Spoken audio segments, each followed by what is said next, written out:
taruhlah misalnya, hakim kemudian menolak permohonan pra-peradilan di awal, menyatakan gugur. Ini demo orang seluruh Indonesia. Nggak problem. Itu urusan polisi, Ya. bukan urusan hakim. Nah ini kan guardiannya untuk kerigitan atau rigidness KUHAP itu kan Hakim. harusnya pengadilan ya, Iya. hakim. Ini justru dia pelakunya. Jangan lupa udah masuk pokok perkara dia. Seharusnya tidak boleh perapit. Tapi masih bisa didaftarkan. Saya bilang, saya nggak tahu belajar hukum di mana gitu loh. Makanya terbongkarlah nilai itu 92,37% itu ternyata cuma pakai chatbot. Nah, statement 99,9% palsu dari Roy Suryo nggak bener, tapi di masyarakat diulang-ulang seolah terus bener. ya.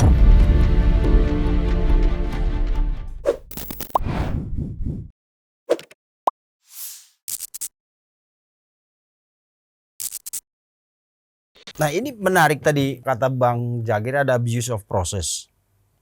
Itu kan memang kalau tersangka dia akan menggunakan celah-celah itu.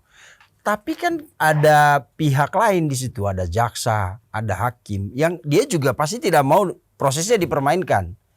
Atau misalnya dia juga tidak mau dipermainkan dengan gugatan iseng-iseng tadi. Ya. Ya kan itu kan mempermainkan jaksa, mempermainkan hakim. Tapi kan faktanya, walaupun misalnya ada dugaan abuse of process, terus privilege of lawsuit tadi, ya kan, iseng-iseng aja lah masukin gugatan, diterima, ayo lanjut terus 3, 4 gitu. Artinya kan jaksa dan hakim juga kayak senang dipermainkan. Makanya Ini tadi- bahaya banget loh Bang. Rekan Vincent, tadi saya bilang tadi vicious circle tadi itu, Iya. lingkaran Setan. lingkaran sirkus. Pernah kan lihat itu sirkus yang ngomong Ya. dalam apa itu, dalam tabung itu kan. Dia nggak bisa keluar. Semakin dia kencang semakin cepat. Satu-satunya itu dibongkar itu lingkaran itu, akhirnya lompat motor itu. Itulah seharusnya penegak hukum harus berani. Apakah itu namanya, apa istilahnya itu nanti Prof yang tanya itu. Tapi harus menurut saya zaman sekarang ini. Daripada memelihara, kita mundur 20 tahun, 30 tahun yang lalu. Sepertinya tidak ada undang-undang tertulis. Padahal sekarang, tadi saya katakan strukturnya, lembaganya, substansinya udah lengkap. Buat apa? Buat apa itu ada? Lebih baik seperti zaman aku waktu kecil tahun 50-an. Nyolong ayam, nggak pakai apa undang-undang, datang ke penghulu, kakiku dijepit, aku yang nyolong ayam itu Pak, gitu kan. Tanpa ada undang-undang loh, karena wibawa seorang penghulu dulu, badannya besar seperti saya, akhirnya mengaku, Pak aku yang nyolong ayam Pak, jangan jepit kakiku di meja katanya. Oh, dulu lebih takut dapat pada penghulu orang. dibanding Itu Prof. Jadi dibanding logikanya seperti itu loh. Jadi bayangkan, dulu aja nggak separah ini. Sekarang begitu ada lembaganya, substansinya lengkap, moralnya justru kita yang retok, tok. Jadi menjawab yang tadi, saya tidak bisa menjawab secara tegas, tapi kembalikanlah. Saya salah satu penegak hukum di bangsa ini juga, saya advokat resmi. Jadi harus saya juga bagaimana menilainya gitu loh. Menurut saya sih, ya harus berani benar-benar menegakkan aturan sesuai dengan apa menjadi jabatan jaksa apa, hakim apa.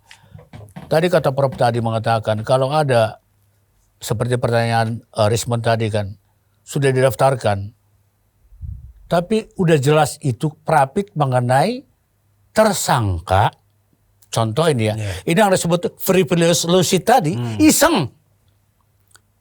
Frivolous lawsuit tadi, gugah iseng, kan udah tersangka udah ditolak, tetap tersangka kan, bahkan mau pokok perkara, tapi diajukan prapit pokok perkara, Prof. Iseng kan, seharusnya hakim berani mengatakan. Jadi yang memungkinkan abuse of process, terus Frivolous lawsuit. frivolous of lawsuit itu undang-undangnya atau penegak hukumnya? Penegak. Kan Tadi katanya masalahnya tadi etika dimungkinkan moral, undang-undang. etika moral, Oh, oke. undang-undangnya lengkap rekan Vincent. Moralnya penegak, the man behind the gun bahasa dulu. nggak linear yang tadi saya bilang kan, nilai asas Ya. dan norma harusnya linear. Perbuatannya harus Ini Bang banyak katanya ini domain KUHAP kan ya, Ya. bukan KUHP ya. Aku hap. KUHAP katanya rigid selalu. Mulai dari para pakar hukum semua mengatakan di televisi rigid. Mana rigidnya? Ini sangat fleksibel kok. Kalau menurut saya udah rigid. Prof yang jawab itu. Menurut saya itu udah rigid. Beliau Iya, ahlinya. tetapi kan Tapi Kalau aku dari implementasinya, praktisinya, kalau implementasinya nggak rigid. Iya, karena ini di manusia kan, seperti ini tadi kan kita bisa berbeda. Ya. Inilah uniknya hukum. Maka apa hukum kemudian tidak bisa didefinisikan. Kalau di IT itu Ya itu Katanya bedanya kan ilmu kita. baku tapi tidak kaku. Iya. Tapi Dia yang bisa, dominan sekarang itu tidak kakunya dong. iya, yang tadi Fleksibelnya. dogmatis itu kan bergantung kepada 3 hal kan, tempat, budayanya dan manusianya. Dia menjadi berbeda. Agama saja kan bisa berbeda di tangan Iya. ahli tafsir. Itu firman Tuhan loh. Tapi kok ketika menafsirkannya beda-beda antara orang yang satu dengan yang Iya, apalagi maksudnya kalau hukum saya dunia kan. analogikan ini, Nah, KUHAP ini di dalam IT itu prosedur dalam algoritma.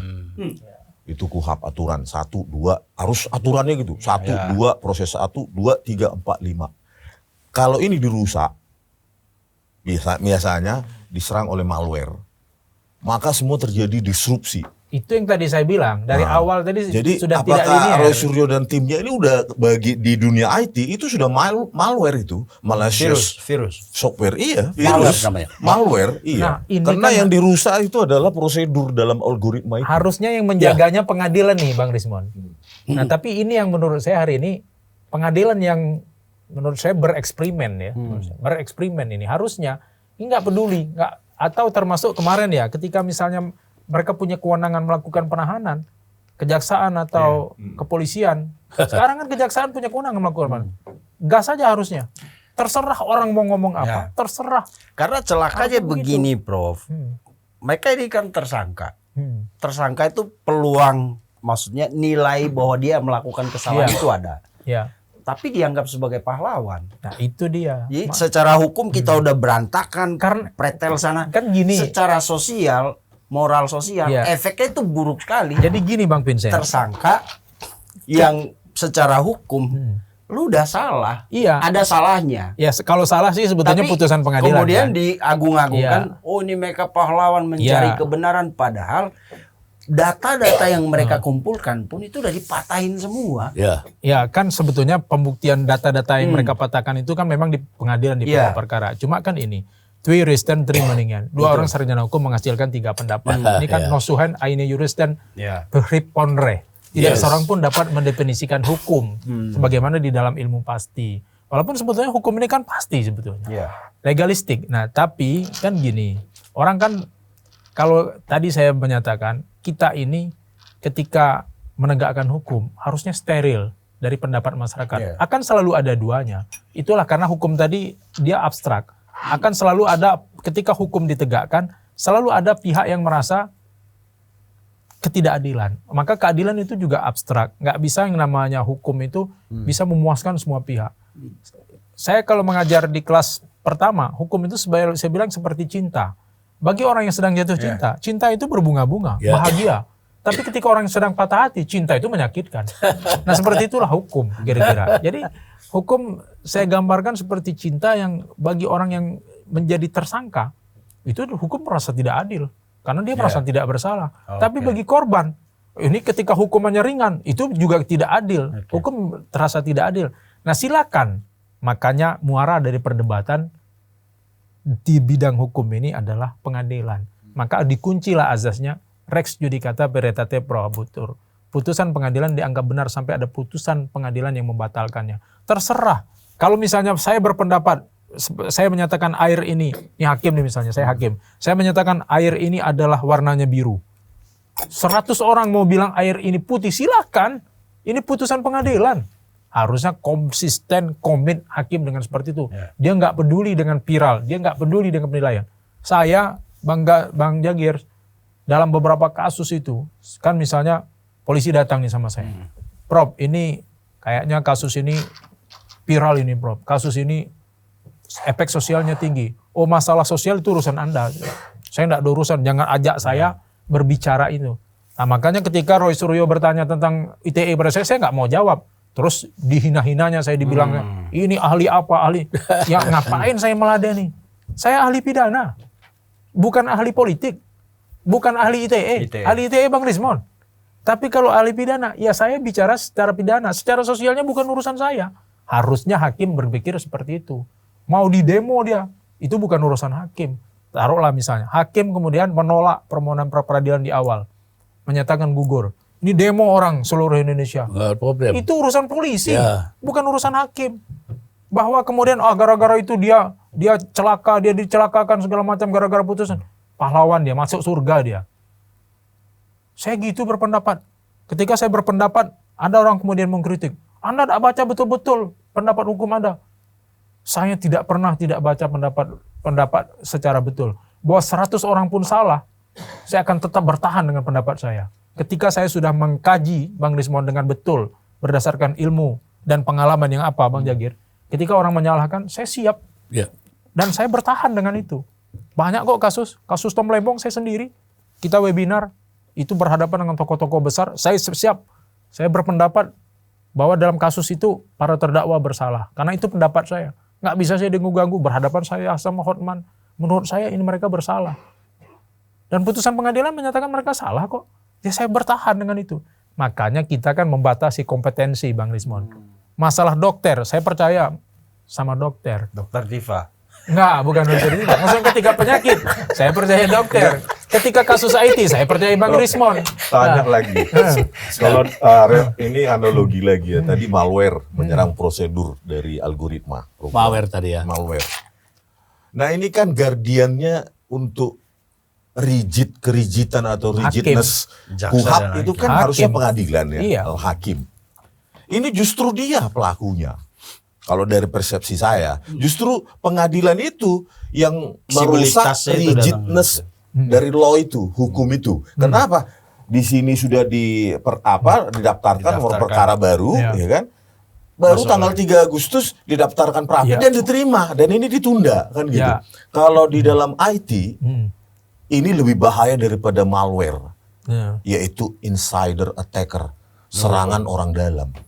Ya, kan Programmer yang tadi saya menciptakan bilang itulah yang merusak. tidak ada penyakit yang tidak ada obatnya kan. Nah kalau seperti itu yang dikhawatirkan, nah artinya menghadapi situasi seperti ini, ya hakim, ketika hakim menurut kita berperilaku tidak sebagaimana seharusnya, kan ada patokan panduan mereka, ada kode etik hakim. Silakan laporkan ke Komisi Yudisial.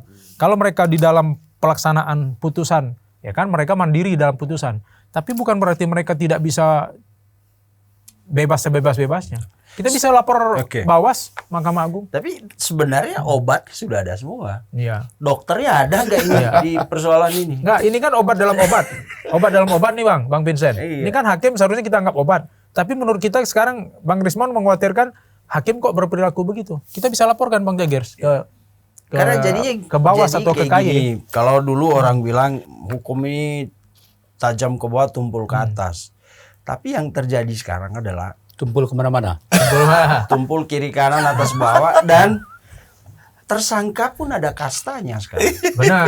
Benar. Roy mereka ini tersangka dengan kasta tertinggi. Ya, betapa Tidak sulitnya mencari keadilan bagi seorang mantan presiden kan? Tidak ditahan.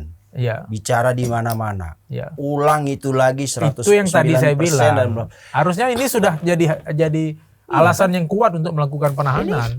kalau kita lihat kok ada tersangka dengan kasta tertinggi seperti Roy. Karena viral. Jadi yang berkuasa sekarang viral, bukan lagi hukum. Persoalannya viral itu kan ketika kita masuk di sosmed tetap ada pro kontra. Ada yang pro Roy, ada yang Betul. ada yang kontra juga. Iya. Jadi hakim mau ambil suara yang mana? Berarti subjektif dong Nah, kalau itu dia, dia. mengikuti alur Makanya- viral pendukung Roy. Iya. Dan kita tahu di sosmed itu rata-rata itu suara semu sebagian besar. Iya. Satu orang bisa menguasai 50 akun. Iya. Bayangkan Roy misalnya Ah, rame di sosmed nih yang pro Roy. Ternyata yang mengendalikan itu cuma 10 orang. iya. Tapi akunnya jadi Oh, 300. itu Bang Rismon tuh yang ahlinya bidang. Iya kan Bang? Ah. Iya kan? Kan orang bisa kalau di sosmed katakanlah viral yang dukung banyak. Ternyata itu akun palsu semua. Iya. Kan bisa aja seperti itu. Iya kan, Dibilang, mereka kan kemarin dari- menyandarkan pada drone emprit itu kan kemarin, web mining itu. Iya, dari Tapi web mining pun algoritma bisa dibuat bias, bisa filtering, Iya. menyaring data yang diinginkan itu lagi sekarang. Makanya perlu pembanding juga seperti drone emprit itu yang mengatakan 70 atau 80% itu pro Rosuryo saat itu, pro RRT. ya. Tapi ingat algoritma itu bisa diintervensi web mining itu. Sehingga yang Exclude ya, tertambang adalah data-data yang pro dia gitu loh. Atau itu lagi. bisa jadi seperti yang kita pernah ngobrol, begitu waktu Tifa dan Roy ditahan, itu orang-orang yang mensyukuri peristiwa itu banyak sekali muncul di Majority sosmed. silent tadi ya. Iya, silent majority kan. iya. Jadi ya Ya mungkin salah satu caranya gitu Bang Jagir. Kita minta fatwa kepada Mahkamah Agung.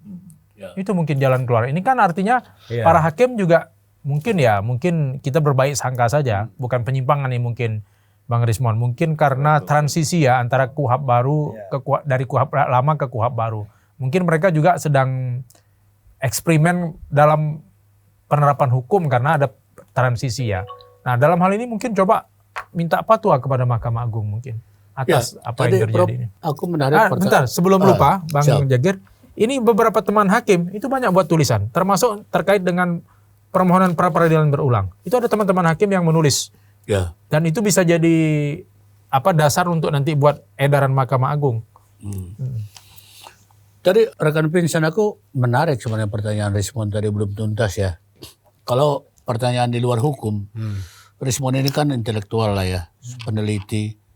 Dia sekarang bertanya, jadi ibaratnya, katakan ini suara dari masyarakat, mewakili semua masyarakat lah gitu. Sekarang siapa sih yang sebenarnya tempat kita mengadu untuk menegakkan hukum, kan itu persoalan sekarang. ya.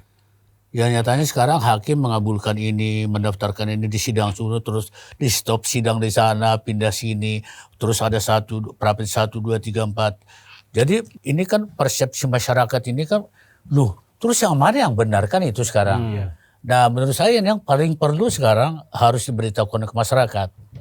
Makanya saya kumandangkan atau katakanlah ungkapkan yang masih jarang di kita tadi, saya katakan OOJ tadi, obstruction of justice itu. Jadi kalau itu kita nggak tegakkan, nanti semakin berkeliaran ini orang-orang mempraktekkan hukum ini yang tadi yang sebut abuse of process, privilege lawsuit tadi kan. Jadi bahan candaan. Jadi saya jujur ya ambil satu literasi dari Kalimantan ini, dan ini saya bacakan aja karena memang harus saya sampaikan. Ada 3 unsur utama yang harus dipenuhi agar seseorang dapat dijerat dengan tindak pidana obstruction of justice, yaitu 1. Perbuatan tersebut menyebabkan tertundanya atau terganggunya suatu proses hukum yang sedang berlangsung. Ini orang keuangan loh membuat analisa ini, bukan orang hukum loh, Prof. Orang keuangan loh. Dalam bahasa Inggrisnya pending judicial proceeding. Itu 1 ciri khas obstruction of justice. Kedua, pelaku mengetahui dan menyadari bahwa tindakan yang dilakukan memiliki dampak terhadap jalannya suatu proses hukum. Nyata kan itu sekarang. Dia tahu agar ini tertunda-tunda gitu loh. Disebut itu knowledge of pending proceeding. Dia mengetahui seperti yang tadi itu. Privilege lawsuit tadi dia mengetahui asal iseng aja. Ketiga, pelaku melakukan atau mencoba tindakan menyimpang dengan tujuan untuk mengganggu dan mengintervensi proses dan administrasi hukum. Udah didaftar, tapi dijalankan. Persis banget. Tadi pertanyaan tadi dijawab oleh ini. Namanya acting korupsi with intent. Jadi kalau saya sih arahkan ya penegak hukum dalam hal ini jaksa, hakim, coba kita telusuri dulu unsur-unsur ini udah dipenuhi udah menyentuh belum? Unsur ini udah menyentuh belum dalam proses yang sekarang? Katakan prapit 1, 2, 3, dan 4. Dan rencana tipe juga akan masuk prapit 1. Menurut saya sih masuk banget. Nah sekarang kembali lagi. Bagaimana cara membuatnya nih? Dari kasus yang dulu di KPK, yang keberatan atau mengadakan ini sebenarnya adalah penyidik dalam hal ini Polda Metro Jaya. Kenapa? Kami merasa terganggu karena ini gitu loh. Laporkan aja. Laporkan. Polisi punya kan. Iya dong, kan mereka yang punya hajat. Waktu itu KPK yang punya hajat, dihambat-hambat sama orang kan, ya mereka laporkan obstruction of justice. Kebetulan undang KPK, undang-undang tindak pidana korupsi itu lebih tegas pasal 21-nya. Menghalangi, menghambat jelas 6 tahun. Nah cuma di KUHAP tadi saya katakan kan pasal 221 KUHAP lama agak sedikit mengambang. Kemudian pasal 282 sekarang KUHAP yang baru juga sedikit agak mengambang juga. Ya ada undang tidak ada korupsi yang paling tajam. Ada juga undang-undang tindak pidana penjualan orang juga itu menyangkut juga. Cuman kan itu luar konteks gitu. Artinya tapi kita harus berani menggiring ini. Kalau enggak nanti suatu hal presiden yang buruk seperti kata Rizwan tadi kan terjadi lagi. Ini sekarang juga ada Prapit baru nih kan, cuman perkara lain no comment lah ya. Lagi ramai sekarang berondong nih. Artinya berebutan nih Prapit ini, kelaris banget sekarang ini gitu. Prapitnya Febri maksudnya Ya, tanggapan saya sih begitu ya. Jadi Prof, menurut saya Prof selaku memang pengajar dari akademik, dia padu dengan kami praktisi di lapangan itu, ya mengalami hal-hal yang sangat seharusnya kita mendapat KUHAP baru ini kan new era lah gitu ya. Ya new man lah gitu ya. New man, new era gitu ya. Tapi sekarang justru new bad. Artinya hal-hal yang buruk kita alami Tapi gitu. good Jadi news, hal yang good news is bad news. Jadi kalau Shakespeare news mengatakan is good good news, bad news gitu loh. Itu pendapat Shakespeare kan gitu kan. Jadi satu hal yang ini. Jadi kalau kenapa kita nggak pakai KUHAP lama aja kalau begitu gitu kan? Ada orang yang Gini Bang, kalau dulu zaman kita demo itu kalau nggak ribut-ribut, nggak rusuh, ya nggak masuk berita. itu dia. Makanya. Jadi Nggak bakar ban. nggak kabar. Jadi kata Profesor tadi memang no viral no justice itu sekarang lagi dipakai lah ya. Ya siapapun itu manusiawi ya. Empat pilar penegak hukum tadi mengalami itu juga gitu loh. Iya. Kalau satu perkara katakanlah diselesaikan langsung satu kali sidang, nggak menarik juga Bang, gitu. Ada kesan seperti No itu. viral no justice itu sebenarnya kan akhirnya itu pernah ada isu bahwa itu dipakai oleh beberapa terpidana korupsi, terdakwa kasus korupsi. Iya, benar. Dia pakai untuk membiayai Framing. influencer dan Iya. lain-lain. Framing kan? Tapi hakimnya tegak lurus. Iya. Kurang itu semua orang membela di sosmed, pakai Iya, artis benar, juga, benar, influencer. Amicus curiae Iya, dia tetap tegak lurus. bersalah. Iya. Banyak. Kenapa di sini tidak terjadi gitu loh? Iya, artinya betul memang kuat mereka ini. Betul. Kalau saya berpendapat sebagai orang awam, Bang, orang yang programming yang biasa prosedur, Iya. justru obstruction of justice itu dilakukan oleh pengadilan itu sendiri. Bisa masuk akal juga. Hati-hati lo Bang ditangkap Ya? besok. Pendapat saya. Loh, kenapa? Dia kan sebagai Tapi guardian benar of juga. Kan the nggak nyebut nama. legitness of Benar law. juga. Kekakuan Pilar. hukum Iya. ini, Iya. menjaga prosedur hukum ini. Kalau dalam kita itu algoritma ini supaya berjalan sesuai prosedur, Iya. itu kan mereka guardiannya, penjaganya. Kalau kami sistem analis yang bisa punya akses istimewa ke source code, itulah yang menjaga. Nah sekarang pertanyaan, argumentasi pihak Rosro dan Tifa adalah, lah permohonan Prapit kami diterima kok oleh pengadilan. Di mana obstruction of justice-nya? Kan balik lagi ke situ. Bukan kami. Loh, kami kan sebagai warga atau warga negara berhak mengajukan. Situ yang terima. Jadi Bang, tadi 4 pilar penegak hukum itu dengan pincang. Di sini letaknya kok. Penegakan hukum apapun itu 4 ini kok. Tidak ada yang lain. Hakim, jaksa, polisi, dan pengacara. Ini undang-undang mengatakan ini. Kalaupun tidak secara khusus, undang-undang kejaksaan, undang-undang kehakiman, undang-undang advokat, undang-undang kepolisian mengatakan 4 pilar ini. Di mana baik buruknya hukum itu 4 ini kok. Jadi kalau Pak Yaris mengatakan dia tendensius ke satu ini bisa jadi. Ya karena memang di situ lagi pusarannya sekarang berjalan. Bukan di penyidikan lagi kan. Kan bisa melihat-lihat Apa itu. nggak bisa permohonan Prapit itu pada saat pendaftaran langsung ditolak?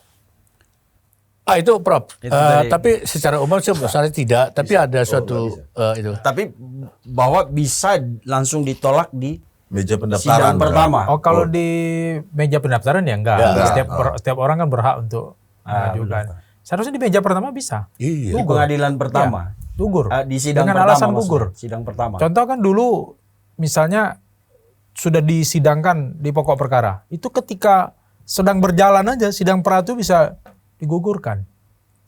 Nah itu yang sebenarnya ingin diatur regulasinya oleh KUHP baru. Jangan terjadi itu lagi. Nah tetapi karena sekarang ini kita kan tentu tidak mau juga begitu kan, mati di tengah jalan kan, suddenly dead.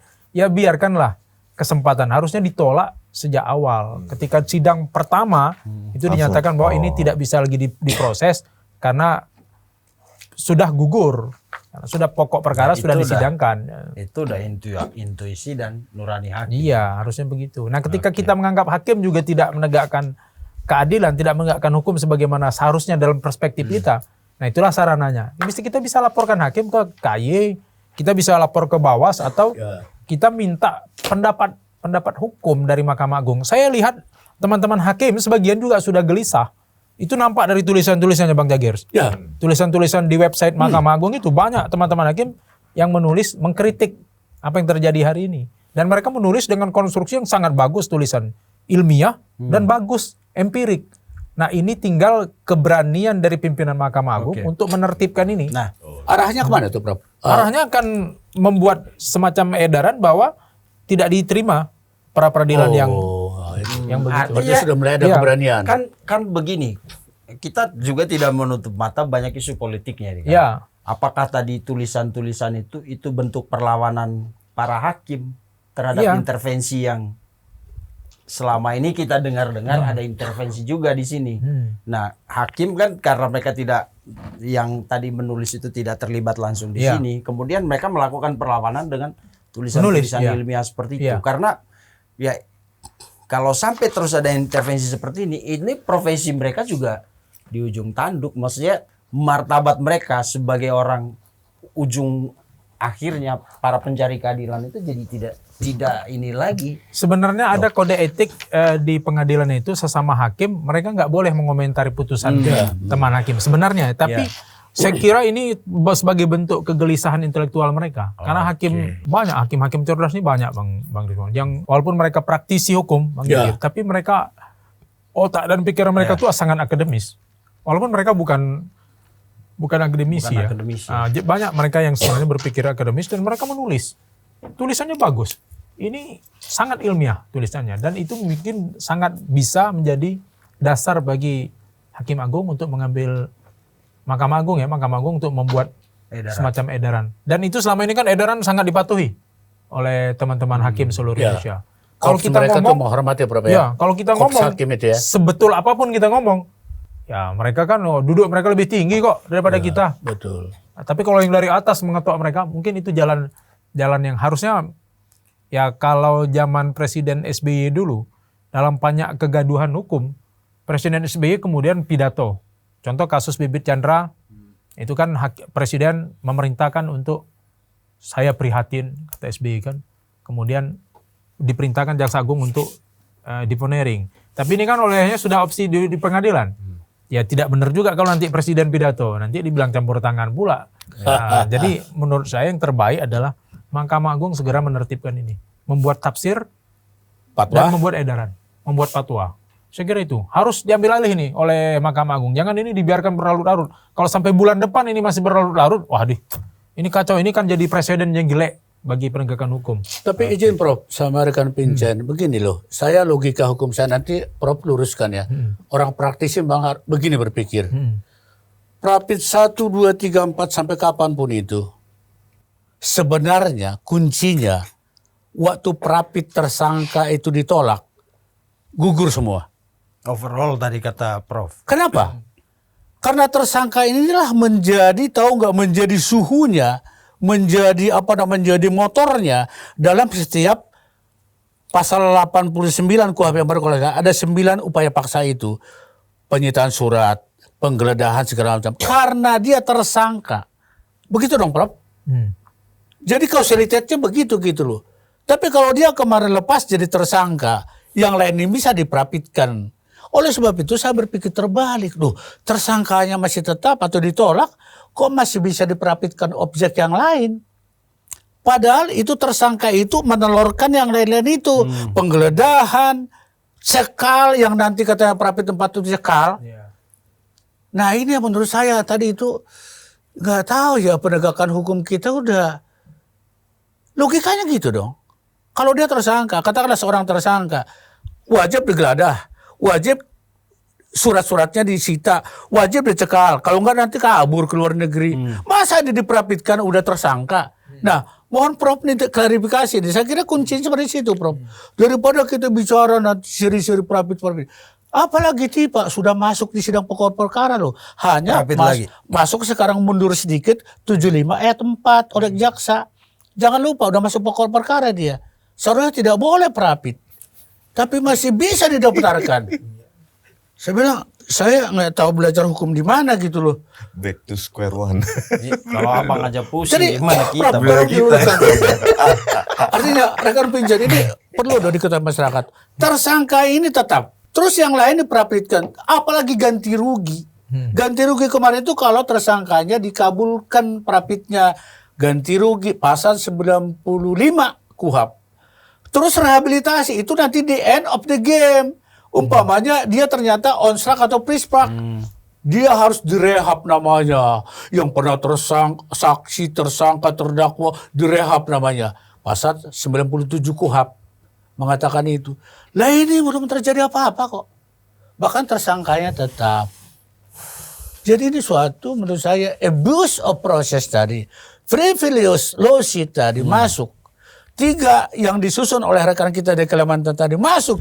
Penundaan, udah tahu itu salah, tetap diajukan. Nah, kesimpulannya Prof, siapa yang harus menyetop ini kan itu pertanyaan. Ya itu tadi, guardian tadi, hakim harusnya. Ketika hakim kemudian berpendapat berbeda-beda, ya tugas Mahkamah Agung Jadi, sebagai benteng pengadilan tertinggi di Indonesia. Tersangka, kan? Prof mengatakan hakim yang harus mengatakan itu. Kan gitu Iya. dong. Nah, Karena ketika dia hakim berbeda punya palu pendapat, godam. Mahkamah Agung Dia punya palu godam. Kalau jaksa hanya menuntut kan gitu kan, mendakwa gitu loh. Kami membela, kami nggak bisa memutuskan apa di pengadilan. Tapi yang memutuskan itu sebenarnya harus yang pakai toga.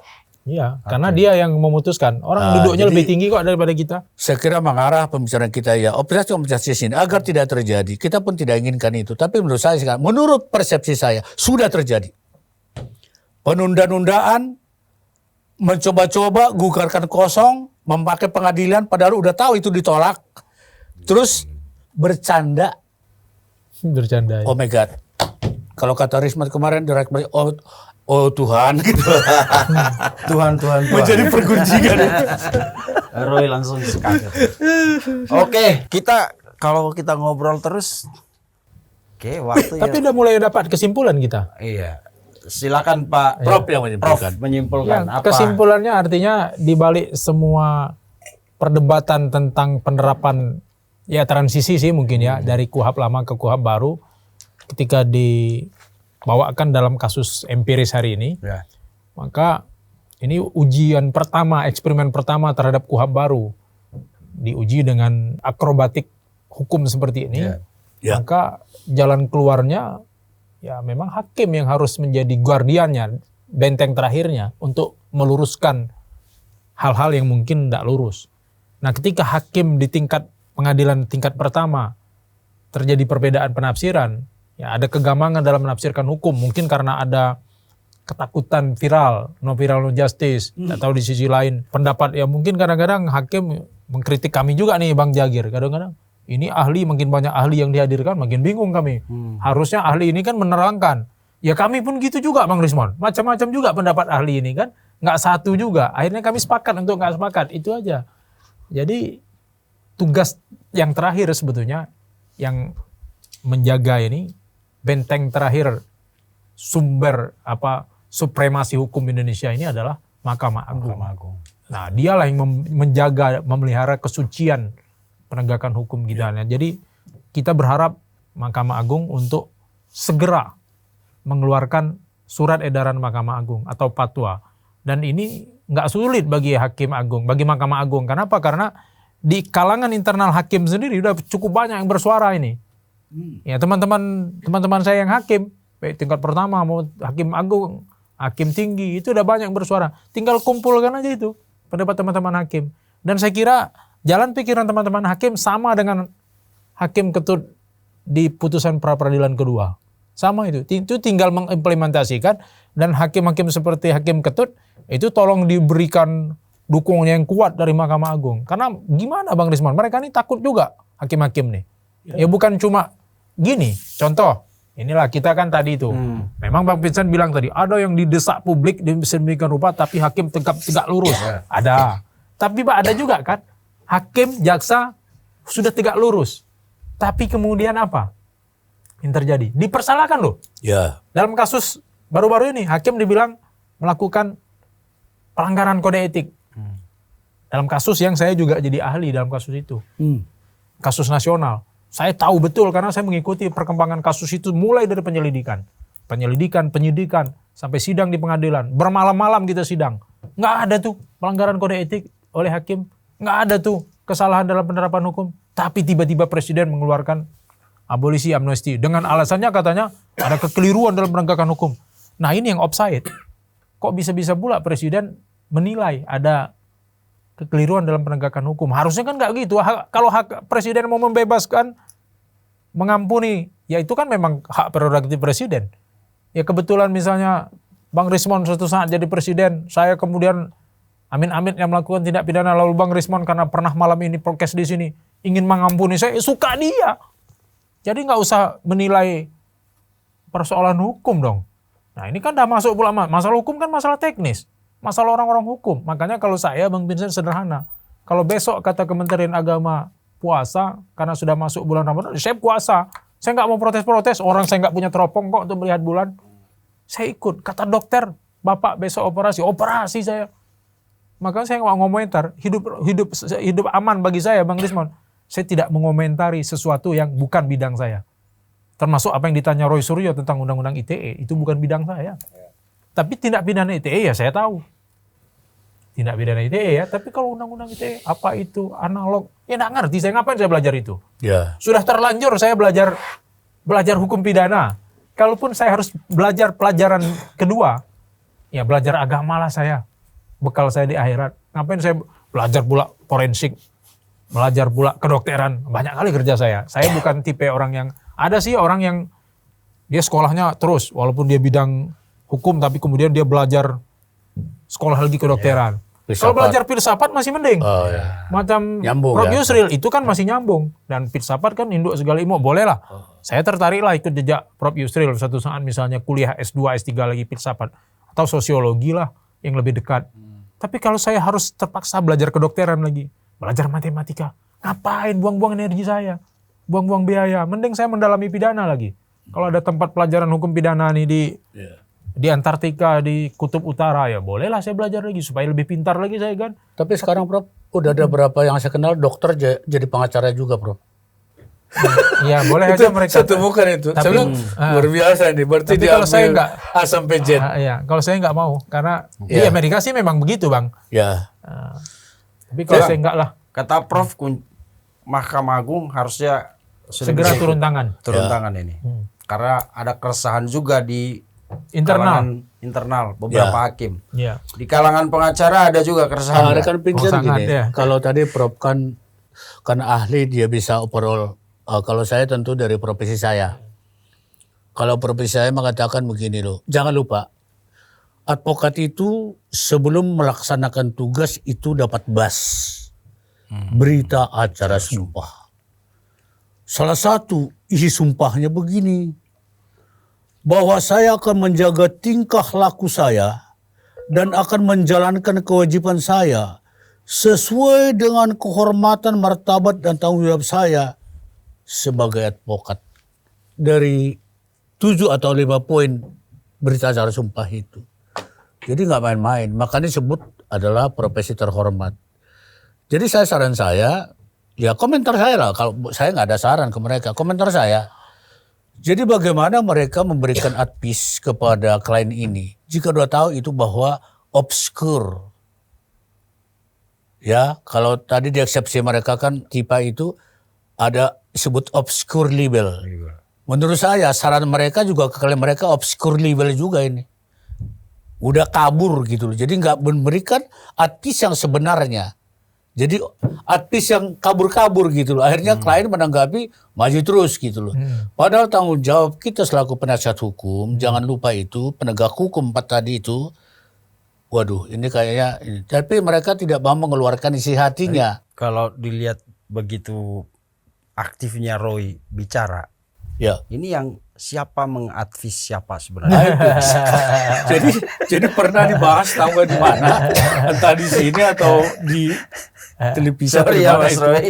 Karena kelihatannya Ada Roy pernah- paham banget. Iya, Jadi saya juga waktu Om tadi Di bilang rapat kami lah, di rapat kami. Saya ingat di rapat Siapa kami. Jadi mengadvis sekarang siapa? yang menjadi pengacara prinsipal atau kami katanya waktu itu kan. Saya nggak sebut namanya ya. Jadi waktu itu ada kondisi bertanya seperti itu. Jadi sepertinya udah udah kekang gitu loh. Jadi itu bertentangan sekali sama undang-undang advokat ya. Melayani keinginan klien ya. Jadi ya. Ya, jadi seperti respon inilah ke saya gitu. Wah, gini keresahan. Ya setidaknya kami neben lah bahasa dulu ya. Nah, bahasa tahun 45 neben itu sejajar gitu loh. Tapi kalau dia mau mengatur saya menghilangkan berarti hak saya sebagai penasihat hukum.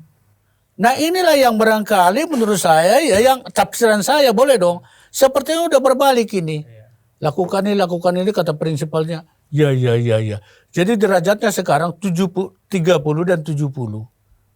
Nah inilah yang melanggar, saya bilang berita acara sumpahin menurut saya. Jadi kehormatan kita itu tidak ditegakkan. Karena faktor apa? Mungkin karena tadi faktor no viral, no justice. Barangkali karena faktor yang lain juga. Ini kesempatan. Dan yang paling fatal, obstruction of justice tadi itu. Mengulangi pokoknya wah. Proses, apa tadi itu, abuse of process. Privilege, lawsuit. Mereka udah tahu tapi dilakukan. Ini menurut saya ya ini terserah masing-masing person advokatnya ya. Jadi saya juga tidak mengatakan saya nanti terlalu alim saya katakan gitu. Tapi posisi saya sekarang kenapa saya mengatakan begitu? Ya buktinya respon saya bawa ke jalur yang itu diatur oleh KUHAP gitu loh. Kecuali kalau itu tidak diatur KUHAP baru bahwa MKR itu tidak ada, saya bawa dia untuk melakukan restoratif justice itu berarti salah gitu loh. Itu ada kok difasilitasi oleh KUHAP baru. Jadi itu yang saya maksud gitu loh. Bukan berarti ikutilah kami gitu loh. Kalau ikuti kami juga belum tentu di Solo juga pada terima. Kan gitu kan. Belum tentu. Jadi lihat-lihat juga tipikal-tipikalnya segala macam menurut saya. Tapi respon waktu itu the right time, the right place kami datang ke sana. 12 Maret lalu sama 17 Juni yang kedua. Saya kira itu berjalan dengan baik gitu loh. Oleh sebab itu, if compare saya dengan sikap mereka tentu bertentangan bagi langit dan bumi gitu loh. Kenapa mereka membawa ke Aurus Jana, aku membawa respon ke arah sini gitu loh. Jadi makanya dalam konteks podcast kita hari ini, aku mengkomentari yang mereka lakukan itu seperti apa. Ya saya boleh komentar, boleh aja gitu loh. Menurut saya sih salah gitu loh. Salah menurut saya, ya keberatan mereka silakan aja. Menurut saya salah. Bang Rismon. Sebelum, bentar, komentari sedikit. Bang Rismon juga pernah nanya, ini apa sebetulnya? Kalau menurut saya sih bukan mereka, lebih tepat sih memang tidak memberi advice yang seharusnya kalau menurut saya. Agak kurang sependapat saya kalau dibilang mereka diatur oleh prinsipal. Ini kan bukan orang hukum. Kalau kita memberi nasihat yang sebenarnya tentang penyakit ini, saya kira mereka nggak akan ngikuti kok. Nah, Bang Rismon lah contoh yang bukan orang hukum, walaupun orang pintar nih Bang Jagir. Ya. Tapi kan ketika kita diluruskan tentang hukum, dia pasti ngikut. Buktinya dinasihati Bang Jagir, ikut Bang Rismon. Padahal Bang Rismon doktor. Ya, tapi kan ngikut. Enggak, di internal mereka memang seperti yang digambarkan. Oh gitu ya? Dominance. Ya kan, Empiriknya dominasi. Enggak, tapi kan kita yang pegang kendali harusnya sebagai orang hukum. Kalau saya dalam mereka posisi berpikir you are nobody. Kalau lu ikut saya, lu dapat liputan media. Oh, gitu. Itu dia. Ini udah pernah justice tadi kan. Oh, itu ada motif lain artinya dalam Tidak penegakan ada, hukum. jadi nggak murni lagi, Prof. Itu rusak jadinya. Kalau saya sih, ya saya mungkin beda ya. Kalau misalnya ini baru kemarin ada orang minta saya jadi ahli. Tapi kemudian setelah saya baca, ini tidak ada peluang untuk saya membetulkan. Tidak ada peluang saya masuk. Walaupun saya dijanjikan dapat duit, saya tidak mau. Tidak berani saya.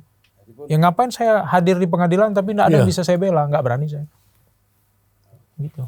Bang Rismon tadi katanya mau bicara tentang Dr. Tifa. Anggapan ini kesimpulan Bang Risman sebelum tapi ke menjurus situ- ke Tifa.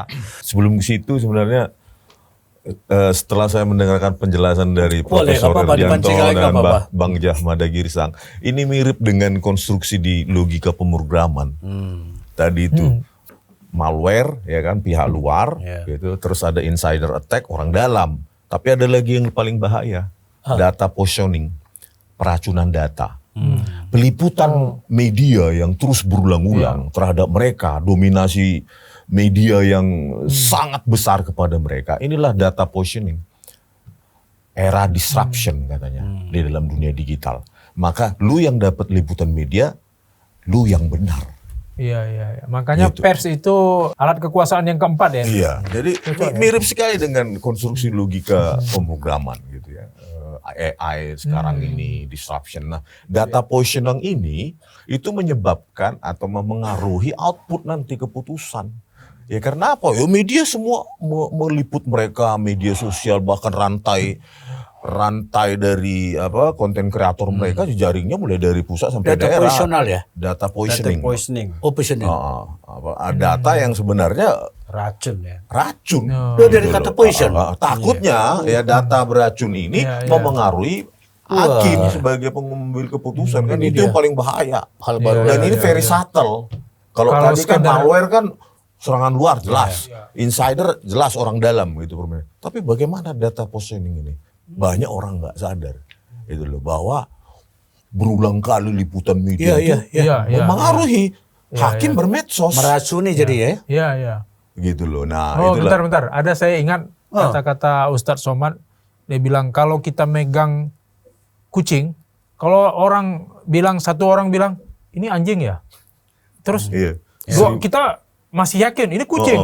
Tapi kalau sempat 3-4 orang bilang ini anjing ya, ini kita mikir mulai ragu walaupun tadinya kita yakin betul itu kucing. Itulah Itulah data positioning kalau itu ya. data positioning itu. Iya. Ya, data beracun diumpankan ke dalam sistem, keputusan jadi salah. ini Takutnya mantap. gitu. Iya. Jadi itu Dari kucing aja bisa berubah. Iya. Nah, kayak gini ya, kalau semua orang bilang kepada saya ini air merah, kemudian bisa berubah, bisa tercuci otak Iya, saya bahwa iya. "Wah, ini merah ini. Jangan-jangan yang benar Merah nih. ya Rosuryo ya. Iya.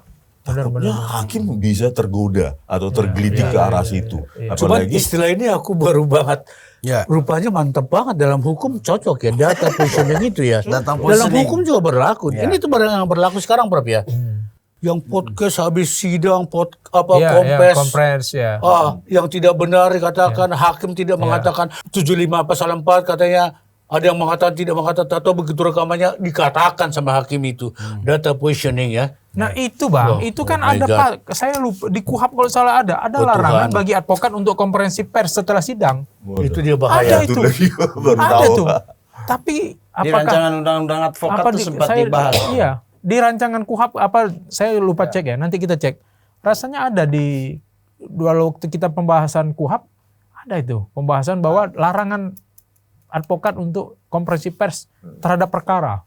Iya. Tidak boleh membahas pokok perkara Nah, di ini kan tapi siapa penegak hukumnya lagi? Oh, gini Prof, kalau itu boleh saya tambahkan. Tapi KUHAP lama. Jadi Ya. sebenarnya Prof, BAP klien kita, kita tidak boleh jelaskan ke forum. Iya, Nah, itu. benar, ya. Nah, jadi Termasuk suasana persidangan. tapi di KUHAP lama ini bahkan BAP dan keterangan itu boleh diserahkan. Di KUHAP baru. Nah, ini yang justru hal ini. Kalau dulu kita tidak boleh menjelaskan bahwa respon ini tadi diberikan pertanyaan 20. Itu nggak boleh. Dan apa pertanyaannya? Oh, ditanyakan mengenai ini. nggak boleh itu. Nah, tapi kemarin itu udah gebiar banget. Karena udah kacau balau dulu kan. Bahkan itu menjadi pointer tadi yang menyatakan data positioning tadi itu. Ya. Nah tadi selanjutnya dikit lagi bang ya. Iya, silakan. Data positioning itu kan yang ini kan data positioning itu data beracun ini kelihatan benar, Iya. Ya itu tadi tapi seperti tidak kucing tadi ya. benar gitu loh. Nah statement 99,9% palsu dari Roy Suryo Itu nggak data, benar, tapi di masyarakat Diulang-ulang seolah terus benar, Iya. diulang, Ya. bahkan bisa jadi hakim pun terpengaruh. Loh, sedemikian diglorifikasi, diulangi media 99,9%. Terakhir, Tifa. data positioning juga. 92. Foto di album, foto Pak Jokowi di album alumni Fakultas Kehutanan UGM tahun 85 Ya. itu tidak cocok 92,37% dengan foto ketika beliau jadi presiden. Bayangkan Baru bagi dia kita, menyampur, orang hukum. membungkusnya dengan 2 digit di belakang koma, sehingga itu seolah-olah saintifik, Iya, iya. berbasis algoritma, Matematis. Bayesian statistik, Bayesian matematik atau lebih tepatnya Pakai koma Bayesian. lagi ya? Iya, Seolah-olah Bayesian learning. eksak banget Iya. ya. Padahal dia Seolah-olah nggak eksak ada banget ya. background pendidikan, background apapun tentang machine learning. Itu hanya dipelajari di MIPA dan engineering. Itu pun Kedokteran nggak spesifik. belajar itu ya? Lalu Tifa Itu basisnya adalah matematika lanjut. Matematika teknik tingkat lanjut. Kalau saya jelaskan lagi itu tahapannya banyak sekali, ekstraksi fitur, pakai vektor, pakai segala macam. Dia pasti nggak tahu. Tetapi dia membungkusnya dengan 2 digit di belakang koma. Yang seolah-olah saintifik. 92,37. Inilah saya bilang data positioning itu. Wah, ini hal Yang baru nih. kalau terus diulang-ulangi. Data positioning. Iya. Tifa itu sudah berapa puluh kali di TV, di podcast, 92, lewat pengkajian saya, penelitian saya, 92,37%. Lama-lama hakim percaya. karena Nggak ada yang membantah, cuma respon. Harusnya para saintifik di Indonesia berkomentar. Hai Tifa, bukan Oh, begitu. terhadap itu ada jawaban, tapi saya nggak berani ngomong di sini. Iya. Saya punya jawaban, nanti ahli-ahli statistik, ahli engineering berbicara nggak benar itu begitu. Kenapa? Ilmumu nggak nyampe di situ. Kita bicara IQ tahap pertama saja, akuisisi citra digital menjadi nilai-nilai pixel, dia nggak sanggup. Makanya terbongkarlah nilai itu 92,37% itu ternyata cuma pakai chatbot.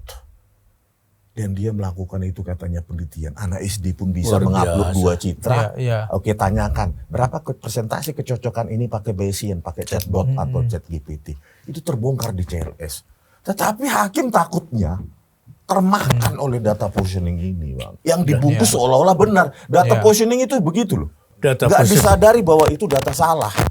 Rekan Tapi Vincent. ketika Data dijadikan positioning. latihan, input ke dalam Racun. sistem, output jadi salah. berarti wajib jadi saksi. Inilah yang menurut saya harus masuk ke sidang pokok perkara. Bukan karena dendam dengan Bu Tifa atau Pak Roy. Tapi lu jangan racunin lu. Dengan Apa data rakyat ini. Dengan Dan data yang data yang lu gak bisa pertanggungjawabkan, gak bidangmu. Tapi saya miris Republik ini. Kok sedikit ya yang membantah atau menyanggah Bu Tifa. Itu saya jawab nanti off air. Ahli matematika, ahli engineering, dosen-dosen teknik elektro di ITB di tempat lain. Ayolah bersuara, jangan data positioning ini. Luar biasa. Mata kita Meracuni. dibuka lagi respon Racun malam hari ini ya. data. Data positioning. Itu meracuni Itu benar serangan itu ya. juga, Bang. Tadi kan malware, insider attack, sama data positioning. Dan itu paling subtle. Nggak disadari data itu meracuni sistem. Output salah, keputusan salah. Kalau AI kan produknya adalah, outputnya adalah keputusan. Hakim juga Jadi keputusan. sebenarnya teknologi ini dengan hukum itu sejaran loh. Iya. Jadi dalam proses yang tadi itu, Alur dalam ininya. hukum juga, katakan yang tadi itu data positioning itu hati-hati termakan oleh jaksa, oleh hakim, pengacara segala macam. Data apa itu tentang parapit tadi? Objeknya datanya tuh racun, tapi diputuskan. Wah ini suatu hal pembelajaran juga Prof ya. Bagi saya praktisi, akademisi Prof inilah gunanya pemikir yang luar biasa. Yang berbeda, dari perspektif yang berbeda. Bahkan Prof tadi ada jawaban cuman off air aja nanti katanya. Karena penting banget. Mahal berarti jawabannya. Bukan mahal, berbahaya untuk saya. Udah mau jam Kalau itu 10. on air. Dan biar nanti tukang sate jangan tutup dulu. Ada langganan kami Prof. Tapi udah kenyang. Oke. Makan martabak tadi udah kenyang. Ya. Baik, terima kasih Prof. Ferdianto jauh-jauh dari Riau loh. Ya, Abang kita yang tercinta Bang Jagir, siap. Bang Rismon. Ya mudah-mudahan obrolan kita ini bisa menjadi insight baru bagi pemirsa supaya dalam sebuah proses itu jangan terlalu fanatik. Hmm. Apalagi kita yang tidak tidak terlibat dalam sebuah perkara, lentur aja. Iya. Ini jadi apa ya, kelas paling berharga buat kita semua. Dan tadi di forum kecil ini kita dapat banyak sekali pelajaran bahwa ternyata dalam setiap proses itu ada penyaringan sebenarnya. Yang racun itu harus dikeluarkan, entah itu dalam bentuk data, retorika dan lain-lain gitu. Dan hanya dengan mendengarkan orang-orang yang ya tidak punya kepentingan sebenarnya, ya kita bisa mendapatkan hasil yang benar-benar jernih. Dan dalam proses ini yang kita harapkan sebagai penyaring yang paling sejati itu adalah hakim. Itu dah kesimpulan kita. Karena tadi banyak sekali ada dari Bang Jagir mengatakan ada abuse of process, terus ada apa privilege lawsuit. Purposes. Ya, Lawsuit, ya. lawsuit itu kan itu hal-hal yang sangat halus tapi Ya. kita tidak bisa sadari. Yang bisa membaca itu adalah hakim, karena benteng terakhir kita. Kalau hakim juga tidak bisa melihat itu, maka Kiamat lah, karam. karam semua. Iya kan? Bercanda dalam Abuse hukum. of process, bercanda, main-main aja, Iya, iseng-iseng. bercanda. Yang penting viral. Iya, itu mengerikan. Itu dia. Gitu. Jadi ya pemirsa, mudah-mudahan tadi Bang Rismon juga banyak insight baru tentang bagaimana dia membandingkan prosedur dalam IT dengan Mantap itu. proses yang terjadi di hukum. Dan banyak misalnya racun data yang dihadirkan oleh orang yang sama sekali tidak punya kompetensi di bidang tertentu, tapi karena diulang-ulang, disupport dengan informasi publikasi yang luar biasa, akhirnya itu bisa dianggap sebagai sebuah kebenaran. Jadi ya sekali lagi kita ikuti saja proses hukum ini sambil belajar dari siapa saja. Jadi tidak perlu fanatik lah. Toh yang berperkara bukan kita. Iya, iya. Gitu. Kita Betul, ini betul. masyarakat awam yang mudah-mudahan bisa belajar sesuatu dari perkara ini. Terima kasih Prof. Edianto, Bang Jagir, Bang Rismon. Ya bang. Sering-sering Rekan kita ngobrol di Vincent. sini. Oke, Nanti Bang. mudah-mudahan ada Bang Roy juga dengan Bang Refli kalau berkenan. Itu. Pemirsa, sampai jumpa di episode Oke. selanjutnya. Selamat malam. Pasti kita pengen ekspresi mengedepankan estetika. jelas tadi mendengarkan